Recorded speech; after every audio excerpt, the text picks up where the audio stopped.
and profit from this. So the winner is Akshay Saxena.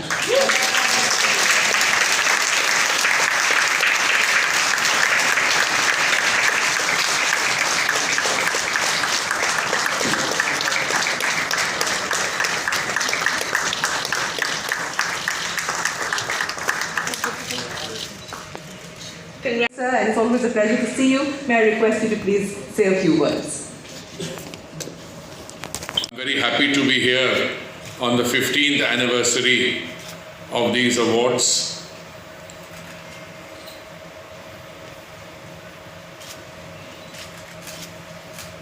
I think one of you just whispered that I was here 5 years ago as well. So it is out of respect for the work that is done in the area of social entrepreneurship that I am here again today. And I think I speak on behalf of all of you that the three winners that we saw, the three presentations we saw, they were all impactful to say the least.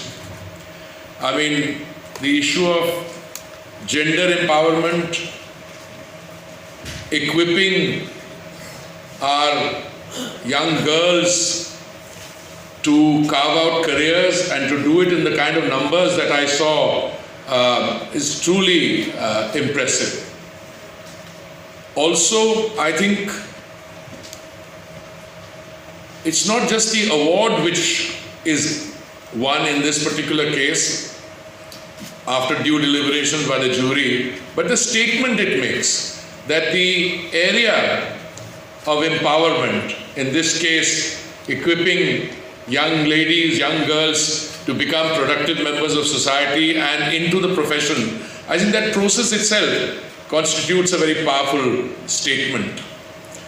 Equally, I think that if you are looking at assistive technologies, and I kept asking one of the winners, I said, apart from, using sensors on walking sticks and special glasses, and his answer was truly humbling as far as I'm concerned. He said, we have 700 solutions. So you look at the scale of the work which is being done. You have technology, but you need to adopt that technology to provide assistance to those who are in need of it. And in the process, you not only enrich society, but you ensure that civil society performs a function which only civil society can, which only NGOs and social entrepreneurs. Governments will do their work, and I'll come to that in a minute, and I think we have a pretty good record there too. But it is that complementary or supplementary support which is provided in these areas which is truly remarkable.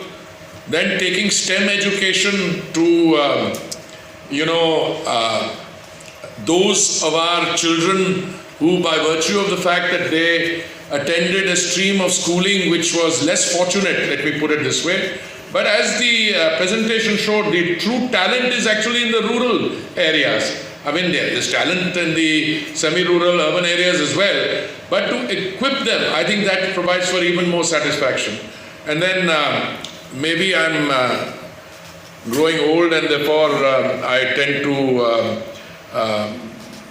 sneak this in somewhere. I was very happy that the oil and gas companies are also assisting in this effort. And when I asked one of them, I won't share, what could be a commercial listing, but said, no, they're getting full support. And I want to take the opportunity that if there is some support which you think should be forthcoming and is not, I'd be very happy to put in my word to and my margin of persuasion to ensure that you get more assistance from corporate social responsibility, not only for the efforts here, but for social entrepreneurship overall. And I think that is what makes for a very positive process in terms of how you take forward. And I also want to, I see a former member of my fraternity sitting here. These companies made an after-tax profit of 1,59,000 crores, I think profit after tax. So I think if they utilize 2% of that for CSR, I think that this is a very worthy area of support. But I also want to, maybe this is again another aspect, and then I'll go back to the subject.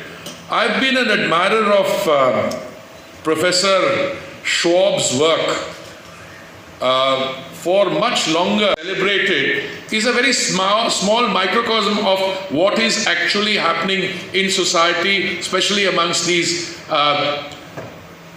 underprivileged, I choose my words carefully, communities, but which are showing massive upward mobility if you look at the impact of these schemes.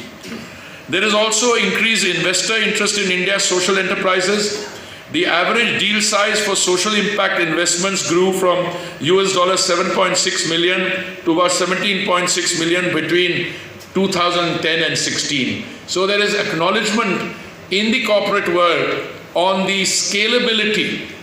So impact is one thing. You can always come up with priorities. You want to move away from fossil fuels. You want to provide wash, health and sanitation, etc. But then people are coming forward, and it's also an economic opportunity. So when I see highly successful international entities like the Schwab Foundation, and I want to congratulate Shyam and Hariji. You are also putting in a very strong dose. You announced, by the way, the establishment of a center today. So I think that deserves a round of applause, because that is further momentum to be provided. The Social Stock Exchange. I congratulate the collaboration between the Schwab Foundation for Social Entrepreneurship and the Jubilant Bhartiya Foundation, which exemplifies how combining resources, expertise and passion can lead to important solutions for societal change. To all the finalists and participants, all I can say is that your work is truly inspiring. I am confident that your efforts will continue to make a profound impact, as it is already. And I urge the youth to draw inspiration from the social entrepreneurs here and choose paths that will shape both the future and the future of our countries. Many, many thanks. Thank you very much. I'm Shyam. And of course, I'm so proud to be here together with the social entrepreneurs.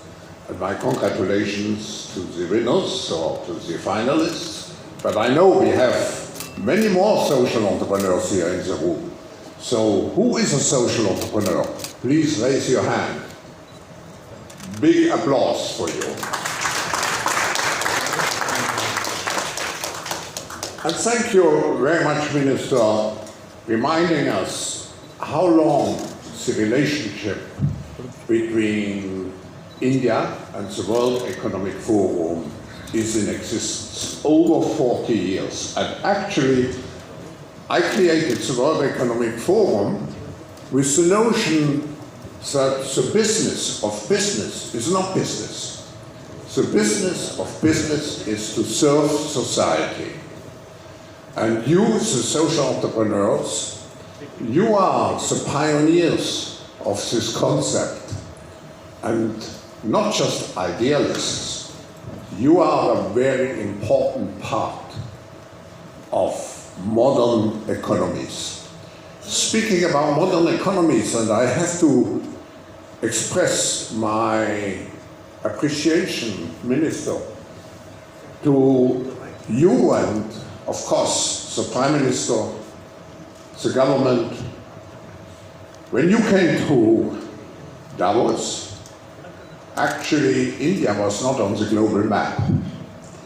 And today we know India is on its way to become fast the third largest economic power in the world.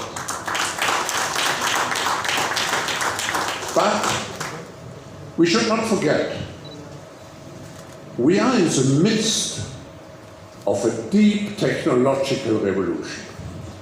And I think we have seen even examples when we look how to help the blind of such a technological revolution. We are moving from the industrial age to the intelligent age.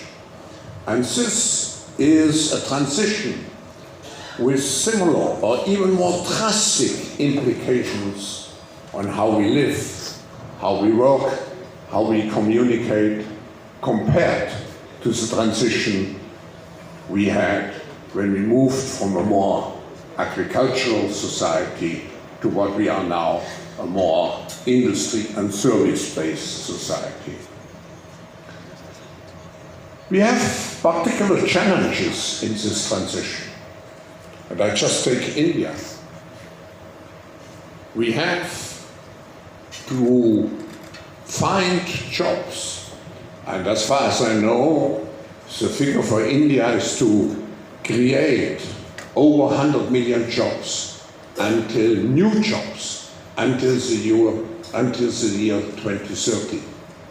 At the same time, we have to reskill and upskill people who are in the existing positions, because technology will change everything. Now, this is a new era for social entrepreneurs, because you have new capabilities, as we have seen today, with the new technologies, with the technologies of the fourth industrial revolution.